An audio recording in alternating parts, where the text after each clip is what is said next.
Hi guys, இன்னைக்கு பார்க்க போகிற இன்டர்வியூ கொஸ்டின் என்ன, how do you secure sensitive data in spring boot application that is accessed by multiple user with different roles.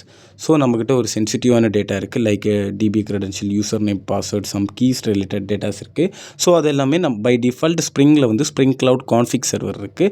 So centralized கான்ஃபிகரேஷன்ஸ்க்காண்டி நம்ம அதை use பண்ணோம். So அந்த கான்ஃபிக் சர்வரில் நம்மளோட எல்லா கான்ஃபிகரேஷன் செக்யூரான டேட்டாஸ் எல்லாமே நம்ம அங்கே வந்து ஸ்டோர் பண்ணிக்கலாம். ஸோ அந்த செக்யூரான டேட்டாவை வந்து நம்ம ரோல் பேஸ் பண்ணி தான் யூசர்ஸ் வந்து ஆத்தென்டிகேட் பண்ணுற மாதிரி நம்ம கோடில் வந்து செட் பண்ணுவோம்.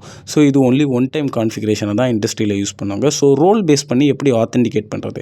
ஸோ அதுக்கு பை டிஃபால்ட் நம்மக்கிட்ட ஸ்ப்ரிங் செக்யூரிட்டி இருக்குது. ஸோ நம்ம ஸ்ப்ரிங் செக்யூரிட்டி இம்ப்ளிமெண்ட் பண்ணிவிட்டு, ஸோ ஒவ்வொரு யூசருக்கு ஒவ்வொரு ரோல் இருக்குது. ஸோ அந்த ரோல் பேஸ் பண்ணி அவங்களுக்கு வந்து அந்த டேட்டாவை வந்து ஆக்சஸ் பண்ணுற மாதிரி நம்ம செட் பண்ணிக்கலாம். ஸோ அட்மினுக்குனா அந்த கான்ஃபிக் சர்வரில் இருக்க மொத்த ரோலையுமே மொத்த டேட்டாவுமே ஆக்சஸ் பண்ணுற மாதிரி அட்மினுக்கு வச்சுக்கலாம். தென் யூசருக்காக இருந்துன்னா யூசருக்கு வந்து சம் ரெஸ்ட்ரிக்டட் டேட்டா மட்டும், யூசருக்கு வந்து அந்த பர்டிகுலர் யூசரோட பாஸ்வேர்டு மட்டும்தான் யூசரால் வந்து ஆக்சஸ் பண்ணுற மாதிரி நம்ம செட் பண்ணலாம்.